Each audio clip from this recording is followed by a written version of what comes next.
Attention Bears fans! What you're about to hear is going to shake Soldier Field to its core. First, hold on tight because the offensive line might be taking a 180-degree turn. Remember those 68 sacks our rookie quarterback endured? Well, it seems the front office is ready to fix it once and for all. Rumor has it a Super Bowl champion guard might be packing his bags for Chicago. And that's not all. A top center in the league is also in their sights. Could this be the end of our offensive line nightmares? But wait, the bombshell doesn't end there. What if I told you we might get a former first-round pick for practically nothing? Yes, you heard right. A young guard with star potential might be available for the price of a sandwich. Will it be the steal of the century or a disaster waiting to happen? And to top it all off, we have fresh news about one of our defensive players.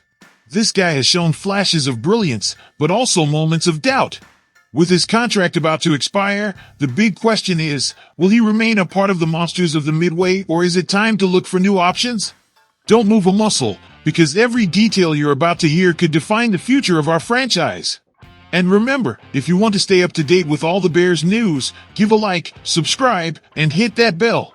The 2025 season promises to be a roller coaster, and you won't want to miss a single twist. Attention, Bears family! Is Chicago about to sign the most coveted guard in the NFL? I've got the details that will blow your mind. 68 sacks. 68 times Caleb Williams was taken down in his rookie year. And now what does Ryan Poles do? I'll tell you this, if they don't protect their franchise, this team is doomed to repeat the same mistakes. But wait, what if I told you the Bears could be hours away from making the offseason move? Trey Smith, guard of the Chiefs, on Chicago's radar.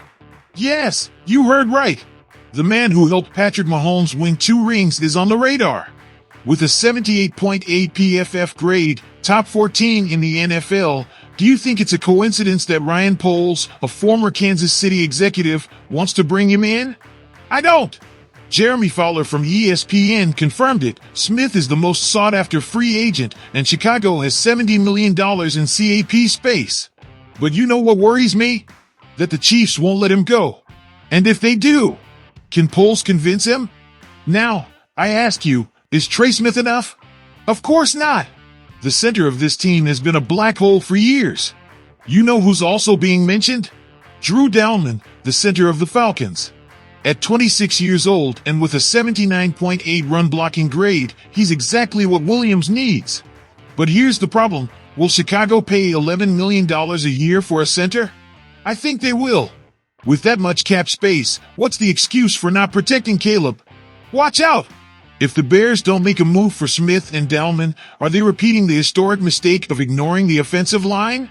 I warn you, without protection, Williams won't make it to 2026 healthy. And if they don't act, what message are they sending to their star? What confidence are they giving him? My final verdict, Chicago must spend every last cent on this line. Smith and Dalman aren't a luxury, they're an emergency. But now I want to know, what would you do? Would you sign Smith at the cost of other needs? Do you think 68 sacks in a season is an acceptable number to protect your supposed franchise quarterback? I tell you it's not. But hold on, because what's coming could be the smartest move or the most costly mistake of 2025. Let's start with the urgent. Caleb Williams ended his rookie season sharing a historic record, but not the kind we want. He shares 3rd place all-time in sacks taken with David Carr. Yes, the same Carr that Houston destroyed in the 2000s. Do we really want to see Caleb become another case of wasted talent due to a deplorable line? Ben Johnson won't allow it.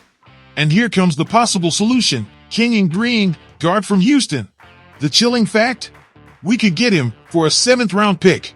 Repeat after me, a 7th-round pick. What you usually spend on a day 3 prospect, Chicago could use on a 23-year-old former first-rounder. Let's do the math. $5 million in 2025 for a player who cost $15.9 million 3 years ago. Do you know what they pay for an average guard in the league? Almost double. Here we're talking about a high-risk bet, but with a potentially revolutionary reward. But wait, it's not all rosy. Green allowed 28 pressures and 5 sacks this season. Horrible numbers? No doubt. But I ask, was it a coaching problem? In Houston, they went from one system to another, changed schemes. Could Ben Johnson, the architect of Detroit's line, turn this rough diamond into a dominant piece? Think about his track record. He took Penei Sewell and polished him into an all-pro. What could he do with raw talent like Green? We're talking about a player who in college was considered the best guard of his generation. The 15th pick of 2022 doesn't come out of nowhere. Now, the uncomfortable question, if Houston is giving him away for almost nothing, are we looking at a bargain or a scam? Two theories. One, the Texans lost patience with his development, or two, their new staff doesn't see compatibility with their system. But here's our secret weapon. Johnson is an offensive line alchemist. If anyone can resurrect his career, it's him. And don't forget the context. 3 of our interior line starters are in free agency. We need depth and immediate talent. Would you rather pay $15 million for Trey Smith or invest $5 in a project with a higher ceiling? For a rebuilding franchise, these are the kinds of moves that separate visionaries from the mediocre. But beware! This isn't a gift without conditions. If Green comes in and fails, what do we lose? Practically nothing. A 7th-round pick in the NFL is worth less than a second-year insurance. But if he succeeds, we have a young, cheap protector for the next 5 years. It's the definition of low risk, high reward. Now, my personal opinion, if Ryan Poles doesn't make this move, they should check his credentials as a GM. Isn't protecting Caleb the zero priority? We can't allow another season where our QB ends up on the ground more times than in the end zone. And finally, the defining question, do you think Kenyon Green under Johnson's tutelage will be the redeemer of our line, or just another name on the list of disappointments? This is the kind of decision that makes champions or buries franchises. Comment now, do you support the trade? Do you think Green is the missing piece? Or do you prefer to go for established free agents? I have exclusive news about one of our players, and let me tell you, this is something you can't miss. We're talking about Elijah Hicks, and I ask you, are you ready to analyze his 2024 season? Because I certainly am. Look, Hicks played only 12 games this season due to injuries. Is this concerning? Absolutely. But let me tell you something, despite that, he achieved career-high numbers. We're talking about 40 tackles, 2 fumble recoveries, and 2 passes defended. Is this enough? I tell you it's not, but it shows potential.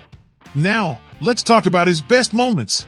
Week 10 against New England, Week 16 against Detroit, and Week 6 against Jacksonville. Hicks shone in these games. And his worst performances?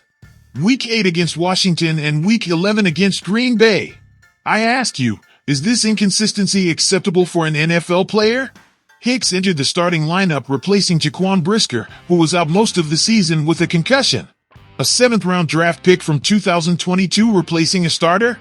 That's an interesting story, don't you think? Let's talk concrete numbers. 40 tackles, 0 interceptions, 2 passes defended, and 2 fumble recoveries. I tell you, these numbers are decent for a backup player, but are they enough for a starter? That's the question the Bears need to ask themselves. Now, the contract. Hicks will play the final season of his rookie contract in 2025, earning $1.1 million in base salary. Is this a bargain or a risk? I think it depends on how he develops. I ask you, should the Bears keep Hicks? I say yes, but as a depth player. His performance this year was acceptable given the circumstances, but he's not starting material, at least not yet. And here's the big question for you, Bears fans. Do you think Elijah Hicks has the potential to become a consistent starter in the NFL, or should the team look for an upgrade in free agency or the draft? Friends and followers of the Chicago Bears, today we have tackled crucial topics for the future of our team. Now it's time to hear your opinions. Would you sign Smith sacrificing other team needs? It's a tough decision that could define our season. Speaking of the offensive line, do you think Kenyon Green, under Johnson's tutelage, will be the solution we've been waiting for or just another disappointment? And regarding our defense, do you see in Elijah Hicks the potential to become a solid starter, or do you think we should look for reinforcements in free agency or the draft? Your comments are the heart of this community. Every opinion counts and helps us grow together as the great Bears family that we are. Don't keep your ideas to yourself, share them in the comments section. And if you're not yet an official part of this pack, what are you waiting for? Subscribing to this channel is joining a passion that goes beyond the playing field. Together we analyze, celebrate, and sometimes even get frustrated, but always united by the love for our team. Don't forget to like this video if you enjoyed the content and activate the bell so you don't miss any updates. The Chicago Bears are more than a team, we're a family. See you in the next video. Bear down!